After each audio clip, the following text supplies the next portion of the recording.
नमस्कार, म दुर्लभ पुन।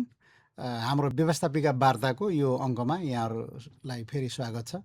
र आज हामीले यो व्यवस्थापिका वार्तामा अर्थ, उद्योग तथा पर्यटन समितिका माननीय सभापति श्री राजु प्रसाद श्रेष्ठज्यूलाई आमन्त्रण गरेका छौँ। मानिज्यू, स्वागत छ। हजुर, धन्यवाद, नमस्कार। हामीले यो केही समय अगाडिदेखि नै सबै पदाधिकारी मानिज्यूहरूबाट सुरु गरेर सबै मान्य सदस्यहरूसँग यो व्यवस्थापिका वार्ता अर्थात् हामीले लुम्बिनी प्रदेश सभामा गरेका संसदीय अभ्यासहरूका सम्बन्धमा अभ्यासरत व्यक्तिहरूका रूपमा हामीले आपसी छलफल गर्ने एउटा व्यवस्थापिका वार्ताको श्रृङ्खला चलाइरहेका छौँ।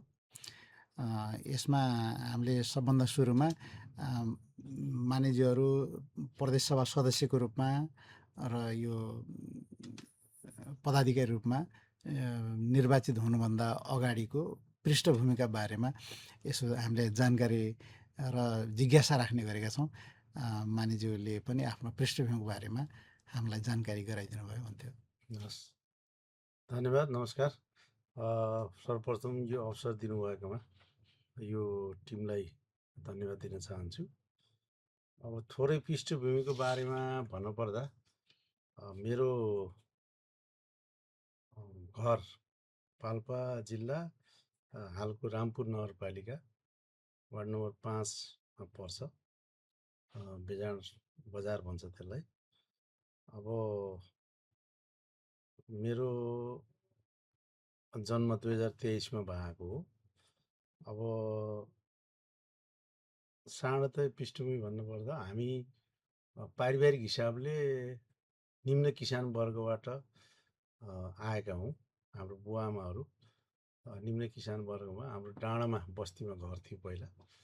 पहिला गाउँमा चाहिँ फाँट ओलो लाग्छ भनेर फाँटमा नबस्ने चलन, बुवाआमाहरू डाँडामा बस्ने, खेतीपाती गर्न फाँटमा झर्ने, डाँडामा बस्ने चलन त्यस्तो थियो। निम्न परिवारको वास्तवमा भन्ने भने अरूकै गुजारा गरेर खानुपर्ने अवस्थामा बुवाआमाहरूको थियो। हाम्रो बुवा अलिक मेहनती भएको कारणले धेरै कष्ट दुःख सहेर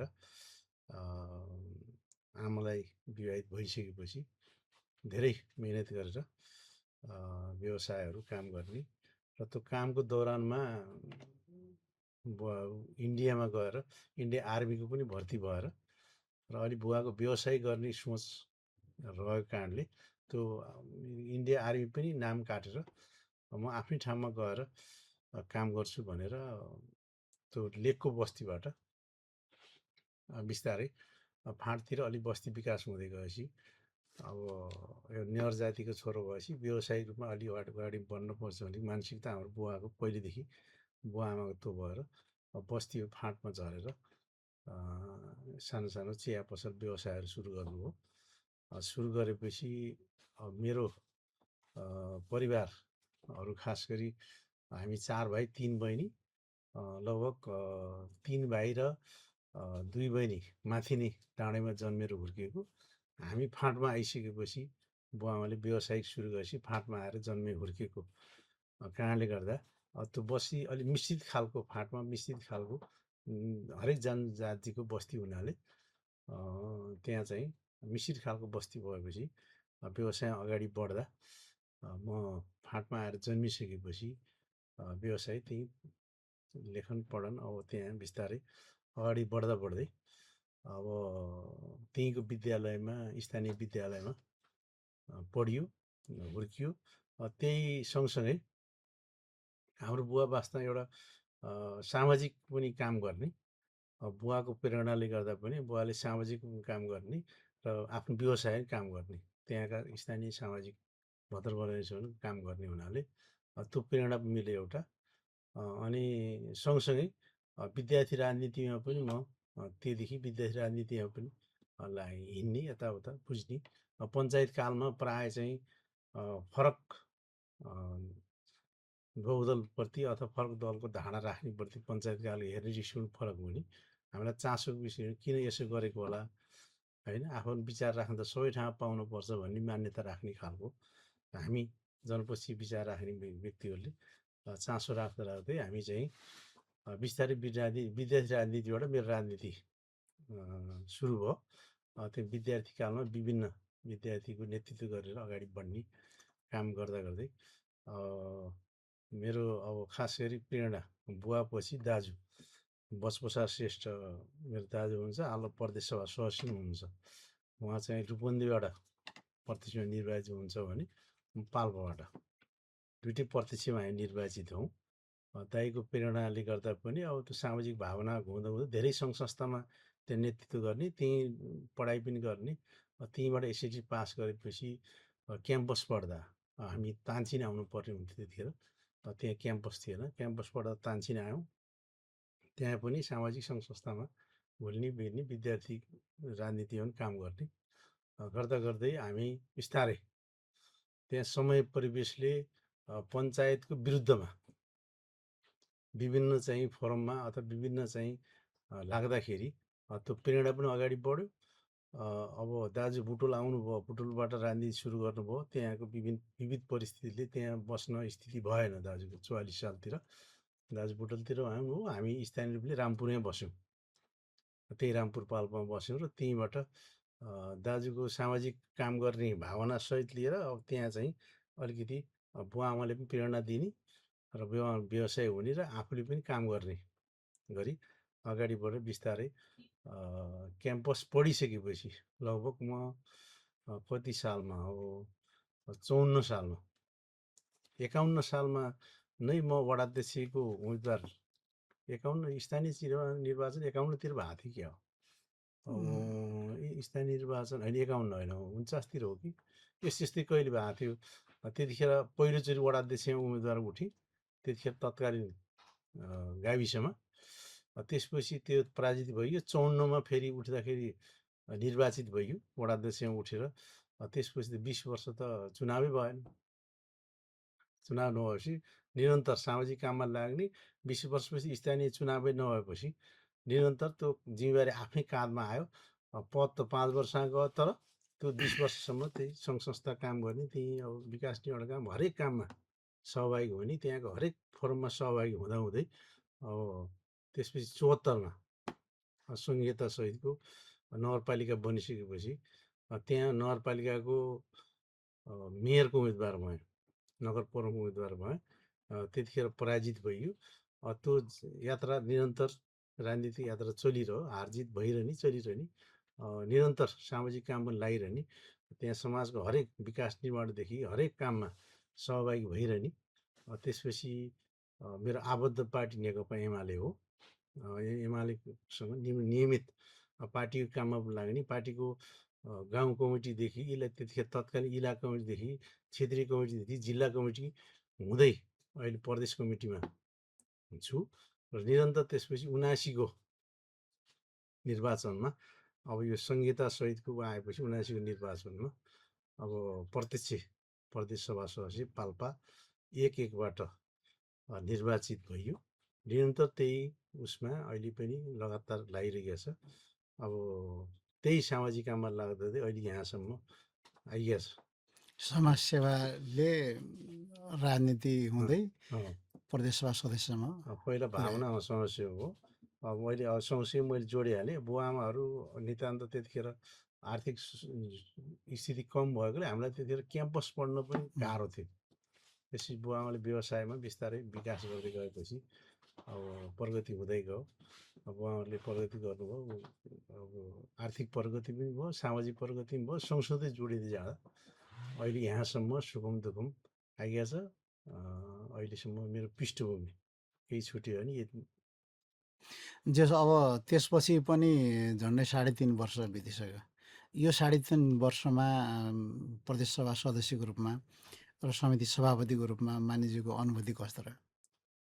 होइन, यो त प्रदेश सभा सदस्य मैले ठुलो अपेक्षा आकाङ्क्षा लिएर लडाएँ पनि थिएँ। अनि त्यसको मान्य हुने प्रदेश सभा सदस्य हुने देशको पहिलो उसमा अब दोस्रो कार्यकाल प्रदेश सभा सदस्यमा निर्वाचित हुन पाउँदा एउटा गर्वको विषय पनि थियो। केही गर्छु, तर यहाँ आइसकेपछि धेरै अप्सोसहरू, धेरै बाधा अडचनहरू, धेरै समस्याहरू, यो संहिताका समय त्यसमा संविधानकै समस्या र प्रदेश सभालाई हेर्ने दृष्टिकोण केन्द्रीय सरकारको पनि समस्या।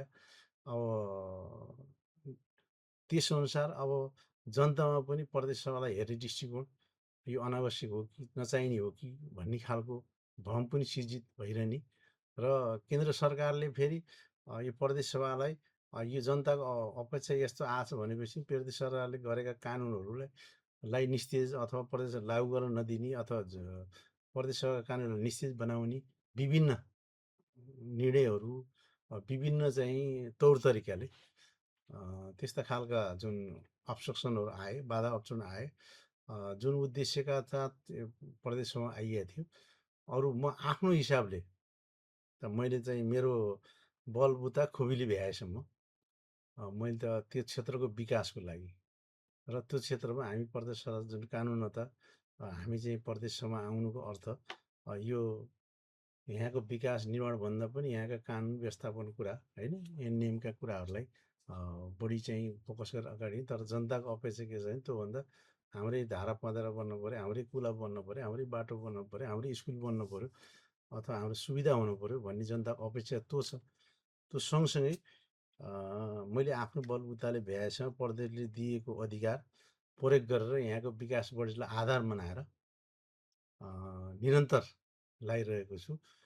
त्यस्तो यो प्रदेश सभा चुनिएपछि यो मान्यले हाम्रो क्षेत्रमा गर्न सकेन भन्ने त्यस्तो छैन।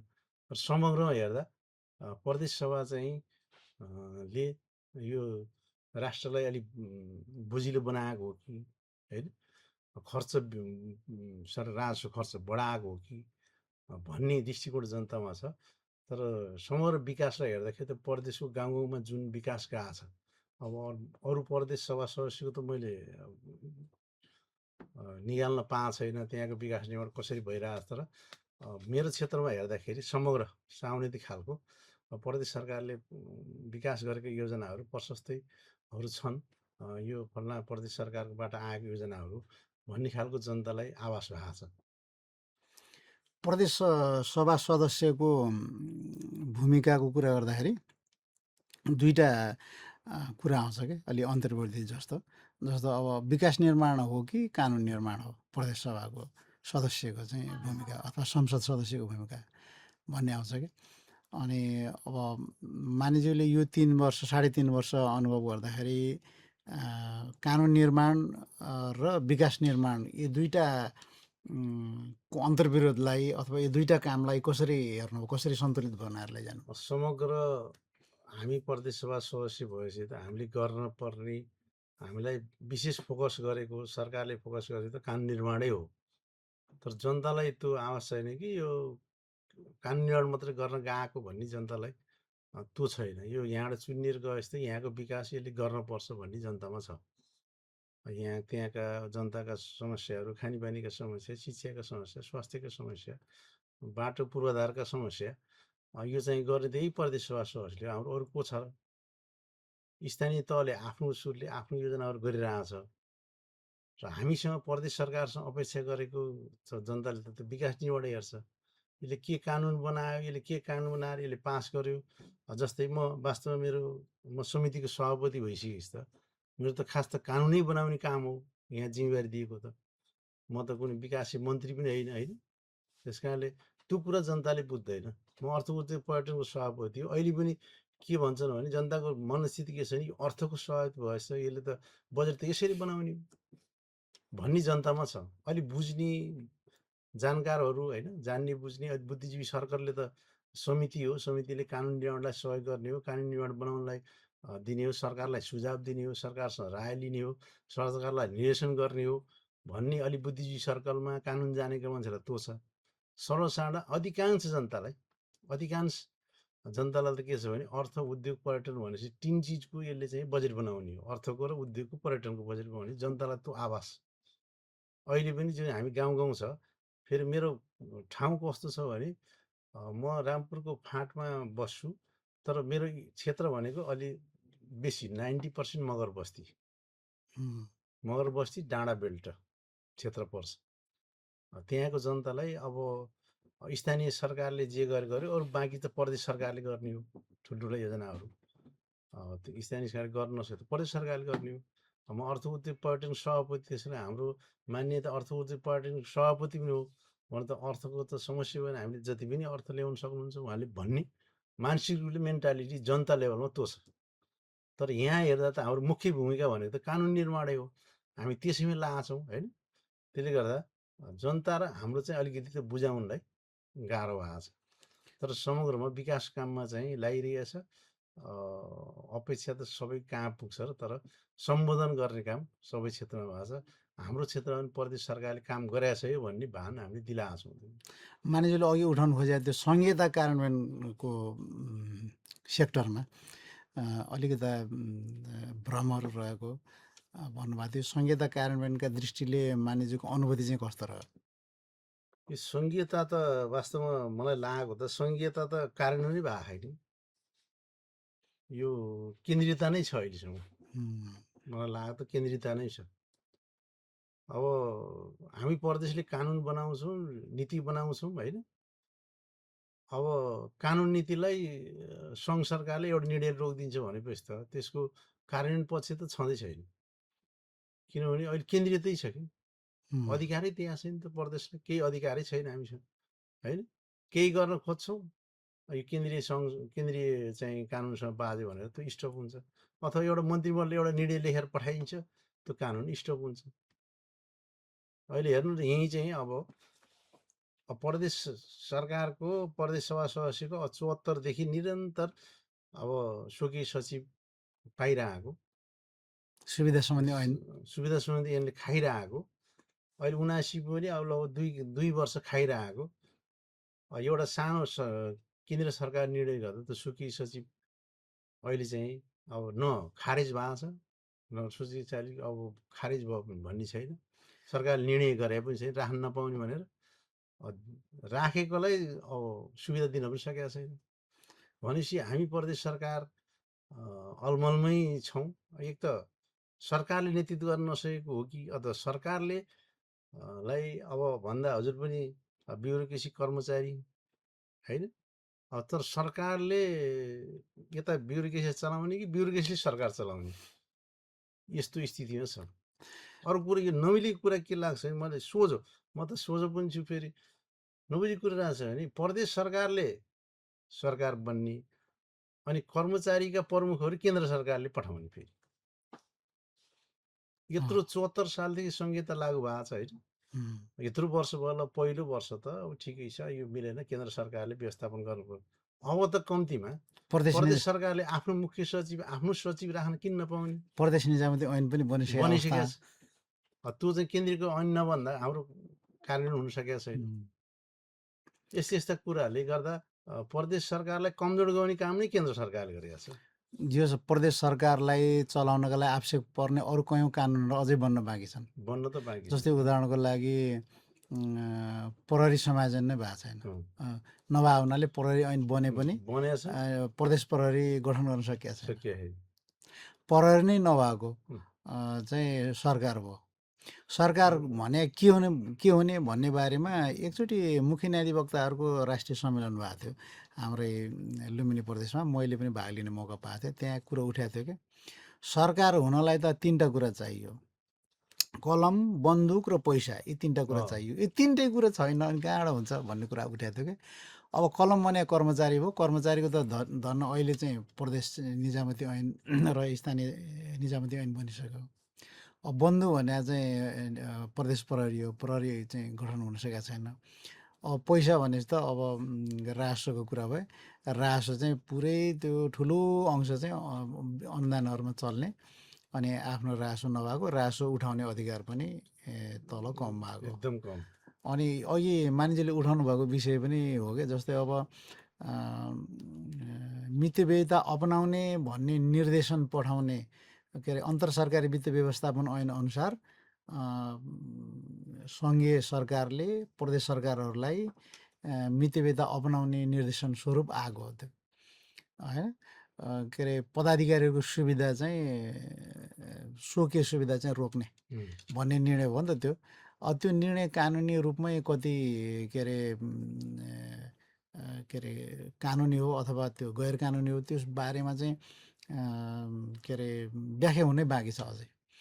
तर मानिसहरूले राखेको लजिक चाहिँ फेरि ठिकै छ किनभने यसमा थप के रहेछ भने अझै ठिक छ यो अलिकति दुरुपयोग पनि भएको छ होला जस्तो पनि लाग्छ त्यही भएर पनि केही होला तर केहीले दुरुपयोग भनेर दुरुपयोग नगर्ला जस्तो चेपमा पारी हो हो अब यो जुन सुविधा छ स्वकीय सचिव हो केहीले दुरुपयोग गरे होला त्यो नाममा नै काटिएको हो यो हो खास सदुपयोग त आखिरी मान्नेहरू त कि मान्नेहरूको योग्यता क्रम तोक्नु पर्यो यो लेभल तोक्नु पर्यो यो योग्यता मात्रै मान्य हुन पाउने यो अनुभव भाग मात्रै मान्य हुने त्यो छैन जुन सेक्टरबाट आउन सकियो नि त्यही म त जस्तै अहिले अर्थको सभापति छु म त अर्थको विद्यार्थी होइन हो म त स्वास्थ्यको विद्यार्थी हो हो मलाई फिट हुनु त स्वास्थ्यतिर हो स्वास्थ्य मन्त्री पाए भए ठिक हुन्थ्यो अथवा सामाजिकतिर अथवा स्वास्थ्य क्षेत्र सेक्टर पाए हुन्थ्यो त्यो त सरकारले मापदण्ड कायम गरेका छैन योग्यता तोकेका छैन त्यो योग्यता मान्ने योग्यता नभएको कारणले स्वकीय चाहिँ राखेको स्वकीयले के आइडिया देला पढेको मान्छे हुन्छ होइन आइडिया देला भनेर राखेको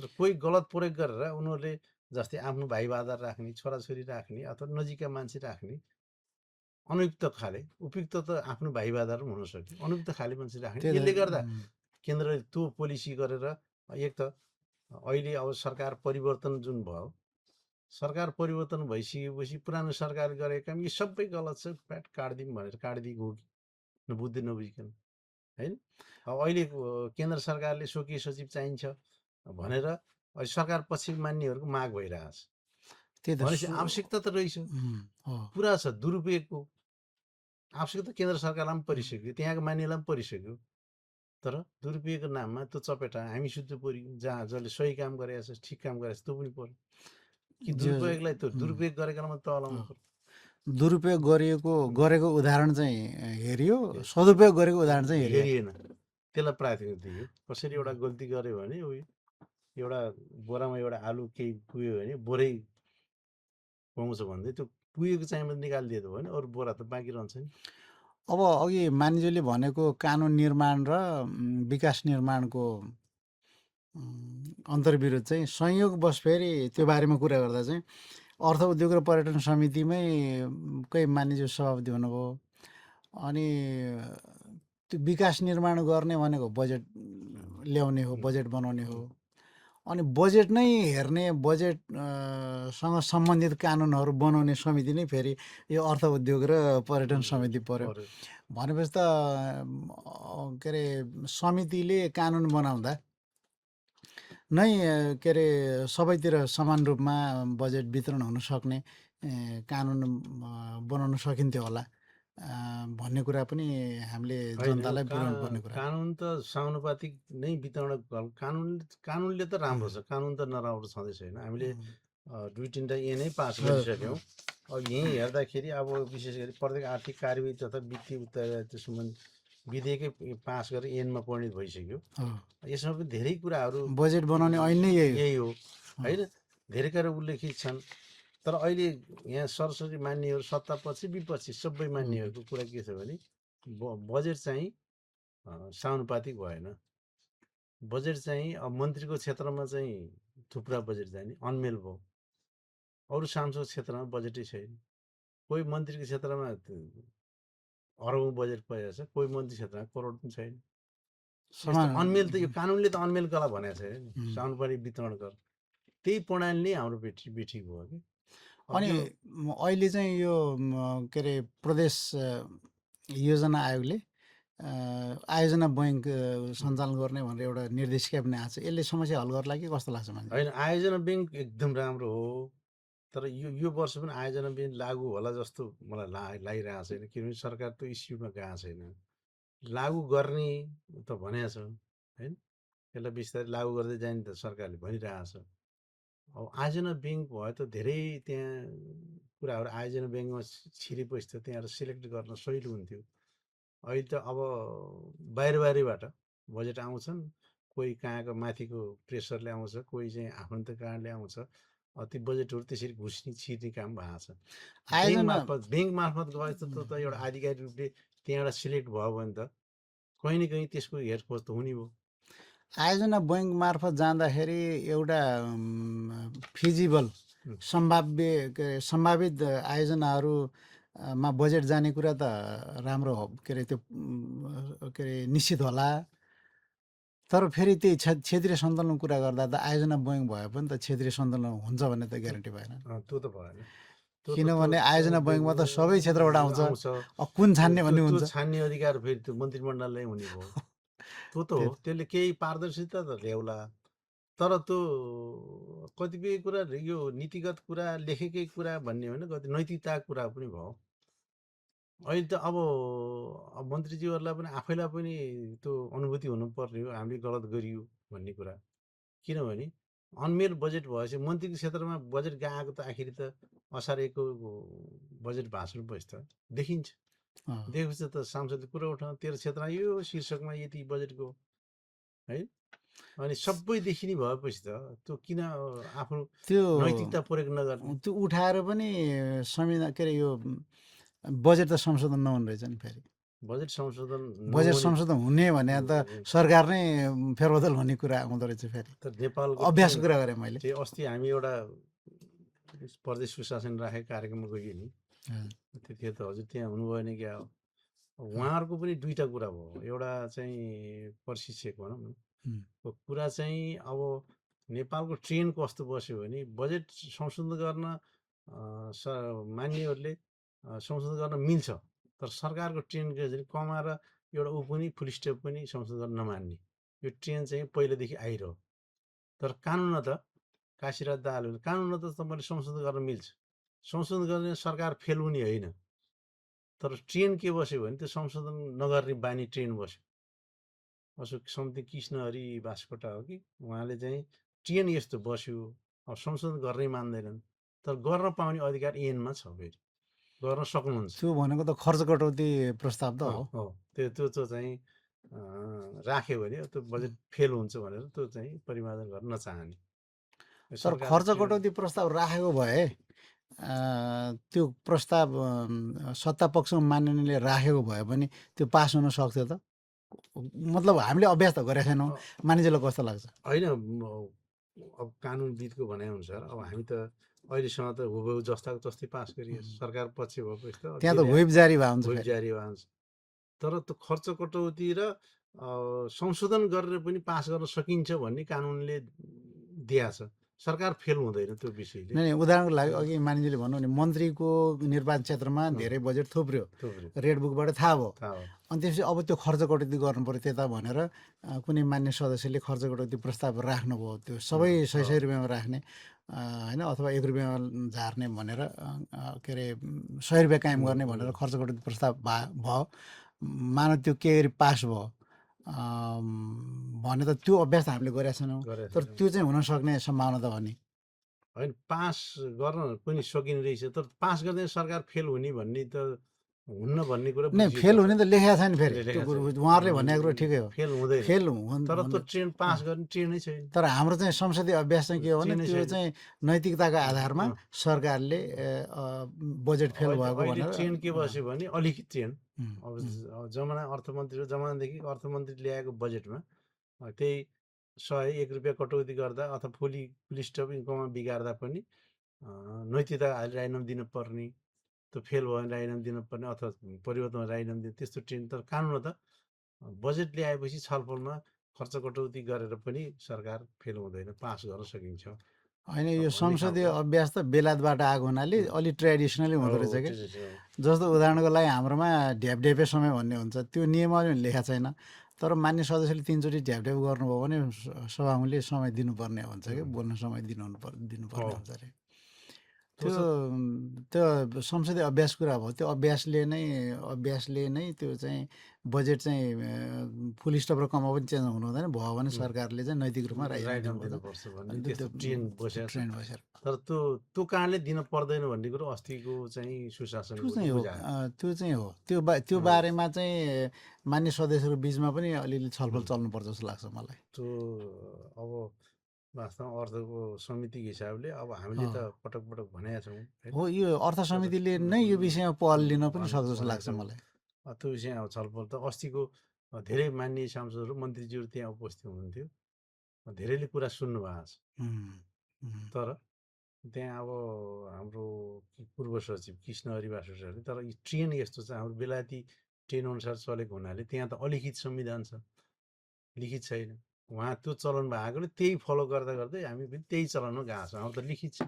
त्यो कति ट्रेडिसनल हुन्छ भन्ने बारेमा एउटा कथा एउटा के अरे दृष्टान्त सम्झना आयो क्या मलाई। उम्, बेलायतमा पहिला पहिला माटोकै जमिनमा बैठक बस्थ्यो अरे। उम्, अनि त्यहाँभित्र सर्प गएछ र एकजना सदस्यलाई सर्पले टोकेर मारेछ। मारिसकेपछि अब सर्प हेरेर बस्ने भनेर हरेक माननीय सदस्यलाई 1 घन्टा लालटिन दिने चलन चलेछ। अनि लालटिन लिएर जाने अनि खुट्टामा राख्ने अनि बल्ल बैठक सुरु हुने भन्ने चलन चलेपछि पछि बैठकहरू एकदमै के अरे सभा हलहरू आधुनिकीकरण हुँदै आए अनि फर्स पनि चिल्लो भयो। अब सर्प घुम्न जान पनि नसक्ने भयो, तैपनि लालटिन लगाएर जाने। त्यो लालटिन चाहिँ ट्रेन प्रत्येक जसरी लोगो लगाउनु भयो तपाईँहरूले त्यस्तै लालटिन समात्नु चाहिँ एउटा के अरे औपचारिकता, एक प्रकारको अनर, सम्मान को रूपमा लियो अरे क्या पछि पछि। भनेको परिस्थिति चेन्ज हुँदा पनि ट्रेडिसन छोडिएन भन्ने चाहिँ त्यो संसदीय अभ्यासकै त्यो बेलायती मोडेलमा जहिले पनि यस्तो हुँदो रहेछ कि। त्यसो भएर हामीले यहाँ छोड्न नसक्या होला। ट्रेन त्यही हो। जस्तो उदाहरणलाई कयौँ मानिसहरूले यो हाम्रो सभा सुरु हुँदाखेरि मर्यादा पालकले जसरी के अरे एक प्रकारको त्यो के अरे कटुवाले कराएको भनेर भन्नुहुन्छ उहाँहरूले, त्यो शब्द प्रयोग त्यही जोड्न गर्नुहुन्छ। खोजेको थियो हजुर। यहाँबाट त्यो पनि त्यो ट्रेन छ। बस त्यो अब नियमले लेखा छैन, तर त्यो छोड्न पनि सकिएको छैन। त मैले त्यही जोड्न खोजेको थिएँ। अब त हामीले जब बेल दिएपछि त सिग्नल त त्यही भयो। अब सभामुख आउँदै हुनुहुन्छ है, सदन सुरु हुँदैछ भनेपछि पछि गएर फेरि कटुवाले चिज त्यो ट्रेन पहिला त्यसरी आएको हुनाले अब त्यो चाहिँ अब गरे पनि नगरे पनि त्यो ट्रेन हो। त नगरे पनि अब बेल बजेपछि त सुरुवात हुने थाहा भइसक्यो। दुईटा सिग्नल भयो। होइन, नियमावली लेखा छ, बेल बज्छ, सभामुखजी आएर राष्ट्रिय धुन बजेपछि सभा सुरु भएको मान्छे लेखेकै छ होइन। तर त्यहाँ त्यसरी चाहिँ मर्यादा पालकले के अरे जनाउ दिनुपर्छ भन्ने कुरा चाहिँ लेखा छैन। नलेखे पनि त्यो चाहिँ प्रयोग हुन्छ। यो बजेट निर्माण प्रक्रियामा पनि त्यही कुरा लागु भइरहेछ। त्यसो भए हुनाले अब बजेट निर्माण प्रक्रिया भनेको एकदमै मेरो विचारमा यो हाम्रो के अरे अर्थ समितिको सरकारको विषय भए हुनाले बजेट निर्माण प्रक्रियामा अब हामीले के गर्नु त, यो हाम्रो ट्रेडिसनल कुरालाई हामीले कति सुधार्न सकिन्छ भनेर अर्थ समितिले छलफल गर्न पर्छ होला जस्तो लाग्छ मलाई चाहिँ। अब यो चाहिँ हामीले म आइसकेपछि कम्तीमा एउटा बसालौँ भने पोहोर साल पिरियड बजेट छलफल हजुर पनि उपस्थित हुनुहुन्थ्यो, पिरियड बजेट छलफल गरियो। त्यसले केही त परिवर्तन भयो। यो सालको जस्तै अस्ति हामी यो सिद्धान्त प्राथमिकता आएपछि छलफल राखियो। त्यसले मलाई लाग्छ आज अस्ति चाहिँ कृषि लाई दोस्रो वरियतामा थियो भने आज कृषि पहिलोमा परेको छ। त्यो मेरो विचारमा हाम्रो कुराले हो कि अथवा अटोमेटिक मुख्यमन्त्रीले त्यो बुझ्नुभयो। हामीले त्यो धेरै नै कुरा राख्यौँ, माननीय तुलसी चौधरीले पनि धेरै राख्नुभयो। यो बजेटको पैसाको आधारमा पहिलो भौतिकमा राखियो कि प्राथमिकता, खास नेपाल कृषि प्रधान देश भएछ त पैसाले बजेटले त नम्बरिङ गर्ने त होइन होला। प्राथमिकता केलाई दिने भन्ने कुरा त त्यसले आधार बनाउने होला। त्यस कारणले कृषिलाई नै प्राथमिकता दिनुपर्छ, कृषिलाई नै आधुनिकीकरण गर्नुपर्छ, कृषिलाई नै कृषि प्रधान देश भएपछि कृषिलाई नै प्राथमिकता दिनु पर्यो, त्यसको व्यवस्थापन गर्नु पर्यो भन्ने कुरा राखेपछि आज नीति कार्यक्रम आउँदा त 1 नम्बर कृषि आयो। यो हामीले भनेको कुरा लागु भयो।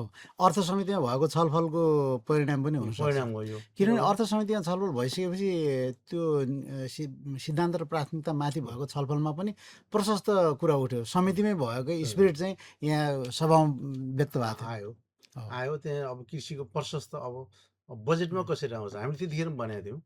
यो 3टा किताब आउँछ, पहिलो किताब एउटा लेखे आउँछ, दोस्रो किताब बजेटमा आउँदा अर्कै आउँछ। यो नदोहोरियोस् भनेर हामीले भनेका छौँ। अस्ति पनि मजाले स्पष्ट तरिकाले भनिदिएको छ। जे लेख्नुहुन्छ त्यही गर्नुहोस्। मलाई यही विषयमा हजुर यही विषयमा जिज्ञासा राख्नु मन लाग्यो कि हाम्रो विनियोजन विधेयकको सिद्धान्त र प्राथमिकता अर्थात् प्री बजेटमा हामीले जुन छलफल गऱ्यौँ पोहोर साल पनि गरियो थोरै, यो वर्ष पनि भयो। पोहोर साल अहिले सिद्धान्त प्राथमिकता होइन, अहिले प्री बजेटमा मात्रै केही छलफल गरियो। हजुर हजुर भनेको यो छलफल छ नि प्री बजेटमा हुने छलफल अर्थात् सिद्धान्त र प्राथमिकतामा हुने छलफल का बारेमा मानिसको थप भनाइ के छ? यसलाई हामीले अझै कसरी डेभलप गर्न सक्छौँ? अब अझै गहन बनाउन यसमा सक्छौँ? अलि सरकारले अलिकति यो कानुन पनि स्पष्ट नभएको कि अब हामीले त त्यो हामी पनि जोडिनु भयो त्यो त वित्तीय उत्तरदायित्व हुन्छ जस्तै मलाई लाग्छ पहिलो चाहिँ नीति आउनुपर्ने नीति र कार्यक्रम आउनुपर्ने पहिला हिसाबले नीति कार्यक्रम के हो त भनेपछि बल्ल सिद्धान्त र प्राथमिकता दिने हो त्यो आधारमा नीति र कार्यक्रम सरकारको हो सरकारको होइन अनि सिद्धान्त र प्राथमिकता चाहिँ विनियोजन विधेयकको हो। विधेयकको त्यो नीति र कार्यक्रम प्रदेश प्रमुखले पेश गर्ने हो होइन सरकारको के छ त टोटल अवधारणा के हो त भनेर नीति कार्यक्रम आउँछ त्यसपछि त्यो अवधारणा आइसकेपछि कसलाई प्राथमिकता दिने त कुन सिद्धान्तलाई प्राथमिकता दिने अथवा कसलाई प्राथमिकता त्यसपछि निर्धारण गर्नुपर्ने तर अहिले उल्टो जस्तो देखिएको छ अर्थमन्त्रीले त्यसपछि ल्याउनु पर्ने हो तर अहिले आयो पहिला सिद्धान्त र प्राथमिकता अब आज आयो बल्ल नीति र कार्यक्रम त्यसमा फेरि प्राथमिकता फरक परिसक्यो किनभने त्यतिखेर सिद्धान्त प्राथमिकता 2 नम्बरमा कृषि थियो अहिले 1 नम्बरमा आयो 1 नम्बर कृषि त्यो हामीले त्यो हाम्रो सफल छलफल भयो भनौँ यसलाई सकारात्मक लियौँ किनभने सरकार सोचियो हाम्रो निर्देशन अथवा हाम्रो अनुरोध सरकारले मान्यो यसलाई त पोजिटिभै लिनु पऱ्यो तर अब बजेट आउँदाखेरि हो त्यही अनुसार ठ्याक्कै आउनु पऱ्यो कृषिलाई प्राथमिकता भनेर जुन जुन त्यहाँ कृषिको विषय लेख्नु भएको छ धेरै चिजहरू छ त्यहाँ विशेष गरी कृषिलाई पनि आधुनिकीकरण गर्ने त्यसलाई अब डिजिटलाइज गर्ने किसानलाई प्राथमिकता दिने खास सच्चा किसानको पत्ता लगाउने रैथाने खेतीलाई अर्ग्यानिक खेतीलाई प्राथमिकता दिने मलहरू स्थानीय मललाई प्राथमिकता दिने होइन यो रासायनिक मलभन्दा त्यसलाई प्राथमिकता दिने प्राकृतिक मल उत्पादन गर्ने धेरै आएको छ नि अझ नयाँ चाहिँ अब अहिले चाहिँ जस्तै अब जङ्गलमा फालिएका पात पतिङ्गहरू जम्मा गरेर लाउने किसानहरूलाई त्यसलाई मलमा अनुदान दिने होइन यो त राम्रो आउँछ अब त्यो बजेटिङमा त्यो मिलाएर आउँछ अब बजेट नभइकन त कुराले लेखेर मात्र भएन होइन प्र्याक्टिसमा अब किताबमा त आयो कार्यान्वयनमा आउनु पऱ्यो कार्यान्वयन आउँदा बजेट चाहियो अब जस्तै इन्डिया सुन्छु इन्डियाको मलाई थाहा छैन हजुरलाई पनि कतिको थाहा होला इन्डियामा त अब किसानलाई त मलमा त प्रशस्तै सब्सिडी दिने बिउमा सब्सिडी दिने बिउ फ्री दिने होइन मलहरू खास किसानहरूलाई मलमा ठुलो अनुदान दिने सहयोग गर्ने तब इन्डिया खेती थाहा छ न त मैले बाबुबाजेले अब पहिला हामीले इन्डियामा धान मकैहरू बेच्थ्यौँ अरे नेपालबाट होइन अहिले उल्टो उताएर ल्याउनु परेको छ भने जस्तो हाम्रो उत्पादनमा त जोडै भएन कृषि प्रधान भन्ने 60-70% किसान हुने तर त्यसप्रति जोडै छैन त्यो चाहिँ प्रदेश सरकारले अब जुन अहिले नीति कार्यक्रममा आएको छ यो वास्तवमा सही रूपमा ढाल्न सक्ने बजेटमा ल्याउन सक्ने र त्यो किसानसँग पुग्ने गरी ग्राउन्ड लेभलमा पुग्ने गरी काम गर्न सकियो भने त्यो राम्रो छ अहिले कृषिले एउटा काम गर्यो अहिले भनौँ न प्रत्येक क्षेत्रमा गएर त्यो क्षेत्रको आवश्यकता के हो कृषिमा त्यो कमसेकम त्यो डिभिजनले त्यहाँ कृषि ज्ञान केन्द्र त्यहाँको भेटनरी अस्पताल अथवा भेटनरी पशु सेवा केन्द्रले गएर क्षेत्रमा गएर के आवश्यकता हो त जस्तै अस्ति हामी अनुगमन गइयो अनुगमन जाँदा के हो भने जस्तै उद्योग कार्यालयहरूमा जुन विभिन्न खालका ट्रेनिङहरू हुन्छन् नि तालिमहरू ट्रेनिङहरू दिँदाखेरि जस्तै एउटा कहीँको मानौँ कहीँलाई च्याउ खेतीको ट्रेनिङ दियो भने बाह्रै जिल्लामा च्याउ खेती एउटै ट्रेनिङ भूगोलले के मागेछ भनेर नबुझ्ने यहीँ केन्द्रमा बसेर टोकिदिने त्यो कतिपय त्यहाँ उद्योग कार्यालयबाट जाँदाखेरि त्यो रकम फ्रिज भएको अथवा त्यो ट्रेनिङ लिने मान्छे नपाएको होइन त्यो क्षेत्रमा भूगोलमा सुहाउँदो ट्रेनिङ दिन पऱ्यो जस्तै अर्घाँचीमा पर्यटन सम्बन्धी के तालिम रहेछ त्यहाँ इच्छुक मान्छे नै भयो त्यो बजेट फिर्ता भयो गुलिम्या समर्पण भयो भने फिर्ता भयो त्यो त त्यहाँकोलाई स्थानीयलाई त्यहाँको आवश्यकता हेरेर दिनुपर्ने त्यो भएन त्यसले गर्दा जस्तै अब अहिले उपयुक्त एउटा भौतिक पूर्वाधारले एउटा काम गरेको छ त्यो लागु हुन्छ हुन्न गर्नुपर्छ भन्ने मान्यता त्यो सकारात्मक छ पिआरएमबी सडक यो प्रदेश सडक गुरु योजना बनाएर प्रत्येक क्षेत्रको मान्यहरूसँग तपाईँहरू सडक निर्धारण गर्नुहोस् भनेर एउटा क्षेत्रमा 10देखि 15वटा सडक आवश्यकता हेरेर निर्धारण गर्नुभएको छ अहिले भौतिक पूर्वाधार मन्त्रीले त्यो गर्नुभएको छ है त्यो अब त्यही सडक बाहेक जस्तै यहाँ पनि लेखेको छ अहिले आज नीति कार्यक्रम गुरु योजना के अरे गुरु योजना प्रदेश गुरु योजना भन्दा बाहिरको सडकलाई प्राथमिकता नदिने अझै प्राथमिकता नदिने भन्दा पनि अब नराखिने भनेर राखिदिए भए हुन्थ्यो। प्राथमिकता नदिने भनिरहेको छ। अब पिआरएमपी सडक, त्यो सडक गुरुयोजनाको सडकलाई मात्रै बजेट दिने भने त्यो सानुपातिक हुन्छ कि। जस्तै मेरो क्षेत्रमा 13वटा छ। त्योवटा सडकलाई बाहेक अरूलाई प्राथमिकता नदिने। त्योवटा पनि अब कति कटाउनुपर्छ त्यो गर्ने। सबै प्रदेश मान्यलाई 5-5वटा सडकलाई दिने भए अथवा ठुलो अलि प्रदेश भूगोल अलि जनसङ्ख्या ठुलो रहेछ भने त्यसलाई 6वटा दिनु पर्ला। त्यो बल्ल समानुपातिक हुन्छ। अहिले त के छ भने कहीँ चाहिँ हरबौँ सडकमै गएको छ, कहीँ चाहिँ करोड पनि छैन। यो लागु भयो भने ठिक छ। कृषिमा पनि त्यो त्यहाँको भूगोल अनुसार माग लागु भयो भने कृषिमा लागु हुन्छ। यो दुईवटा कुरा व्यवस्थापन भयो भने त अरू राम्रै हुन्छ जस्तो लाग्छ। विकासमा त्यसरी जान ठिक लाग्छ मलाई। अब हजुरले यो अर्थ सम्बन्धी जुन हामीले जुन अभ्यास गरिएको छ, एक त कतिपय हामीले गर्न गराउन नसकेको, निर्णय गराउन नसकेको कुराहरू पनि होला, हामीले नजानेको कुराहरू पनि होला। तर अहिले जति हामीले प्र्याक्टिसमा लैया छ नि त्यो उपयुक्तै छ। जस्तै प्री बजेट छलफल हामी गरिहालिन्छ, नीति कार्यक्रम आज यो विषय हामीले अध्ययन गर्छौँ। के सरकारलाई के सुझाव दिँदा उपयुक्त हुन्छ दिन्छौँ। प्री बजेट छलफल पनि गर्छौँ। सरकारले यो ढङ्गले आओस् भनेर हामीले निर्देशन पनि गर्छौँ। अब भोलि बजेट आएपछि त्यो विषयमा पनि फेरि छलफल होला। निर्देशन पालना कति प्रतिशत भएको छ समितिको, त्यस्तो केही छ त? अब यस्तो छ, अहिलेसम्म त मलाई लाग्छ कतिपय अब सरकारको आफ्नै दृष्टिकोण पनि होला, आफ्नो निर्णय पनि होला। तर म आइसकेपछि यो पुरै त के लागु हुन्थ्यो र केही विषयहरूमा सरकारको ध्यान आकर्षण भएको छ। हामीले पटक पटक दोहोऱ्याइ तेह्रै अब सरकारले नचाहँदा पनि हामीले कोट्याइरहने भनिरहने गर्न छोडिएको छैन। त्यसले गर्दा बिस्तारै होला भन्नु पर्यो। जो समिति निरन्तर अनुगमनमा पनि छ, लागिरहेको छौँ हामी। अहिलेसम्म कतिवटा कानुन बन्यो हाम्रो यो दोस्रो कार्यकालमा? अहिले म कार्यकालमा आइसकेपछि 2टा कानुन त हामी पासै गरेर कार्यान्वयन चरणमै छ होइन। एउटा यो अहिले हामीसँग आएको लुम्बिनी प्रज्ञा प्रतिष्ठान स्थापना सञ्चालन सम्बन्ध यो व्यवस्था गर्नको विधेयक, यो हामी अहिले रनिङमा छौँ। बजेट कारणले हामीलाई अलिकति यता लाग्नुपर्ने हुनाले अब यो निरन्तर हामी छलफलमा छौँ। जिज्ञहरूलाई ल्याउने, छलफल गराउने, अगाडि बढ्ने काममा हामी निरन्तर लागिरहेका छौँ। अब हामी चाहिँ मानिसको निर्वाचन क्षेत्रतिर र त्यहाँको चाहिँ भौतिक विकास, त्यहाँको भौतिक र मानविक विकासका विषयमा अलिकति कुरा राखौँ। निर्वाचन क्षेत्र मा मानिसको चाहिँ त्यो भौगोलिक अवस्था अघि पनि अलिअलि व्याख्या गरिसक्नुभयो। त्यहाँको चाहिँ भौतिक विकास र मानवीय विकासमा मानिसहरूले त्यस्तो केही सोच्नु भएको छ भने त्यो पनि सुन्नु पाऊँ। अब यो आजै अवसर पनि हो। वास्तव मेरो निर्वाचन क्षेत्र भनेको लुम्बिनी प्रदेशको दुर्गम हो एकदम। ठ्याक्कै हामी गएर यहाँ पूर्वमा गण्डकी प्रदेशसँग जोडिने हो सिधै निर्वाचन क्षेत्र भनेको। सायद दूरीको हिसाबले मेरो निर्वाचन क्षेत्र लुम्बिनी प्रदेशकै दूरीको हिसाबले टाढा छ। यहाँबाट गर्दाखेरि 225-30 किलोमिटर पर्छ एकहोरो।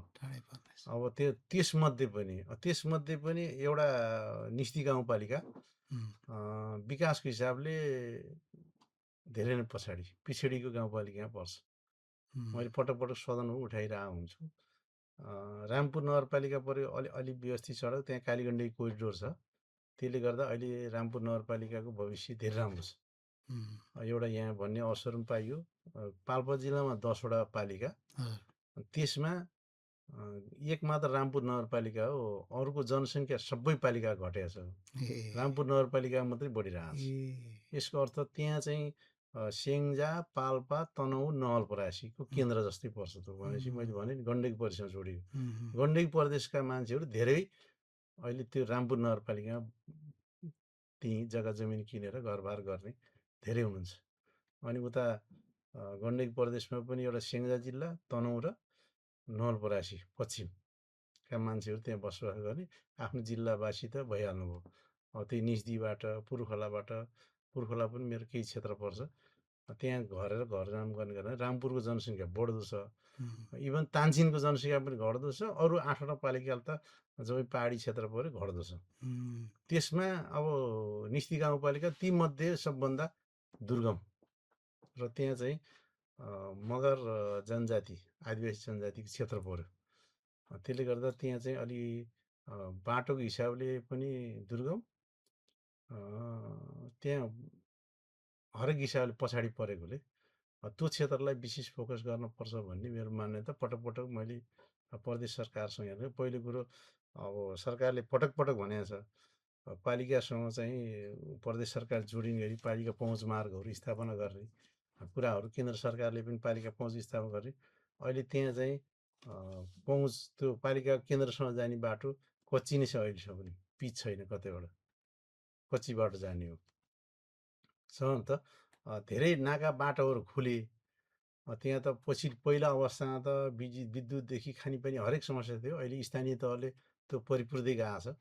खानेपानीको समस्या, विद्युतको समस्या कम हुँदै गयो। अब पूर्वाधारका यो बाटाका समस्याहरू, धुलमै बाटो, अलिक बर्खामा नचल्ने बाटो, त्यसलाई व्यवस्थापन गर्न सकियो भने अहिले त्यहाँको बस्ती विस्थापित हुनबाट रोकिन्छ कि भन्ने हामीलाई लागेको। र त्यहाँ विशेष गरी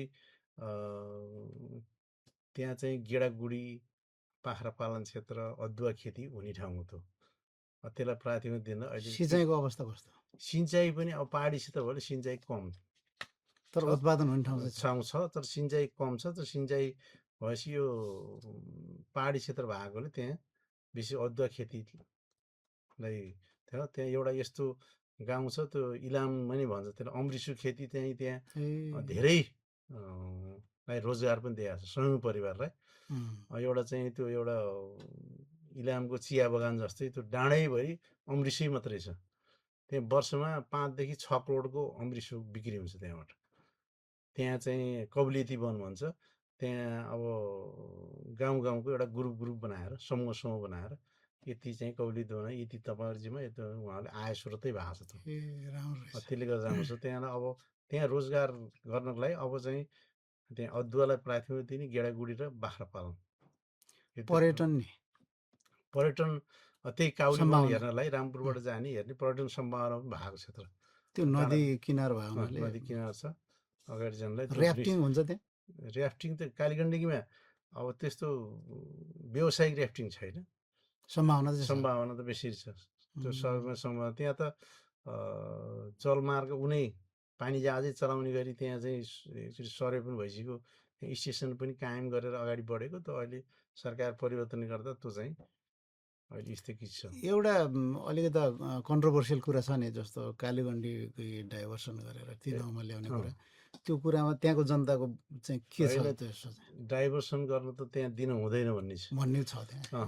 त्यो कालीगण्डीको एउटा पुरातात्विक पुरानो इतिहास बोकेको, अब यो विश्वमै नपाइने शालिग्राम त्यहाँ पाइने एउटा चाहिँ पुरानो कहावत त्यस्तो छ। शालिग्राम पाइने क्षेत्र र कालीगण्डी डाइभर्सन हुनु हुँदैन। किनभने त्यहाँका हरेक जलचरदेखि लिएर त्यहाँका पानीका स्रोतहरू त्यो डाइभर्सन भयो जस्तो जम्मै सुक्ने भयो। यसै त पानीका स्रोतहरू सबै ठाउँ सुक्दै गएका छन्। अब पानी नै डाइभर्सन गरेर यता आएपछि झन् सुक्ने भयो। त्यस कारण कुनै हातमा पनि पानीको डाइभर्सन गर्न हुँदैन भन्ने पछि हामी छौँ। त्यो गर्न हुने जस्तो पनि लागेको छैन। किनभने त्यसले धेरै मान्छेलाई विस्थापित बनाउँछ। किनभने त्यहाँ त्यो कालीगण्डकीको काण्डले साना कुला नालाहरू जे चलेको छ नि, ती त विस्थापित हुने भयो। ती मान्छेहरू झन् विस्थापित हुने भयो। अब त्यो धेरै रामपुर क्षेत्रलाई असर पार्ने भयो। मैले जोडेँ, निस्तीको जोडेँ होइन। पुर्खोला पनि त्यस्तै मेरो क्षेत्रमा पर्ने अलिकति पहाडी क्षेत्रै हो। त्यो पनि निस्ती जस्तै छ। रामपुर अलि सुविधा क्षेत्र भनेको रामपुर नगरपालिका, मैले अघि भने। जनसङ्ख्या पनि बढ्दैछ, विकास निर्माण पनि बढ्दैछ। एउटा नमुना सहरको विकास भएको छ। तानचिन डाँडाको बस्ती भएको हुनाले अलिकति अब त्यहाँ बस्ने जग्गा जमिन पनि पर्याप्त छैन। रामपुर एउटा उपत्यका जस्तो, एउटा दाङको यो तुलसीपुर घोराइ जस्तो, यो त ठुलो उपत्यका हो। त्यही खालको पानी पनि भएको सानो उपत्यका, पहाडको सानो उपत्यका भएकोले अब भविष्यमा बन्न सक्ने सहर त्यो कालीगण्डीको मदन भण्डारी राजमार्ग त्यहीँबाट गएको छ। त्यसले गर्दा बन्न सक्ने सहर भनेको रामपुर हो। त्यो रोड एक्सेस चाहिँ पूर्व र पश्चिम त भयो, उत्तर दक्षिण पनि बाटाहरू छन्।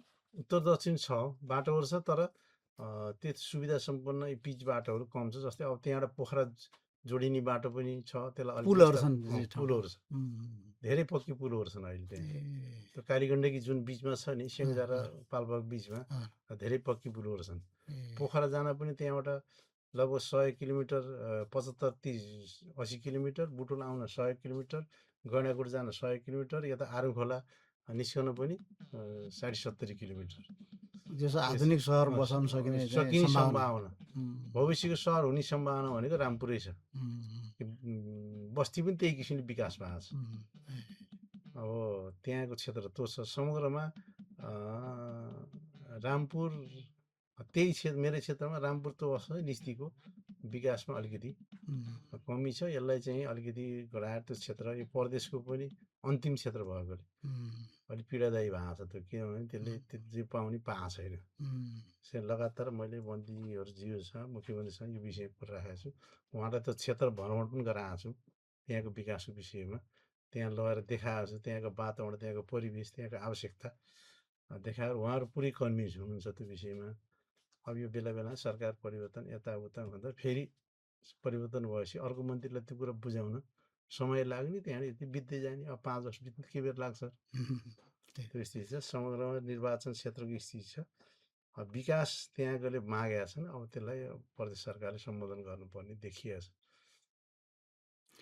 अब यो विषयवस्तु चाहिँ हाम्रो अन्तिम विषयवस्तु थियो र मानिजल अन्तिममा जाँदै हाम्रो प्रदेश सभा सचिवालयलाई कुनै निर्देशन सुझाव भए हामी सुन्न चाहन्छौँ। धन्यवाद छ। प्रदेश सभा सचिवालय भने त म पनि त्यहीँ सचिवालयभित्रकै परेँ होइन। अब कार्यालयसँगै छ कार्यालयसँगै छ, त्यही छ। अब जे छ, अब हामीले गर्न पर्ने र हामीले देखेसम्म, नजरले भेटेसम्म सचिवालयको जुन एक्टिभिटी छ, जुन काम तौ तरिका छ, मेरो विचारमा बेस्ट छ, राम्रो छ।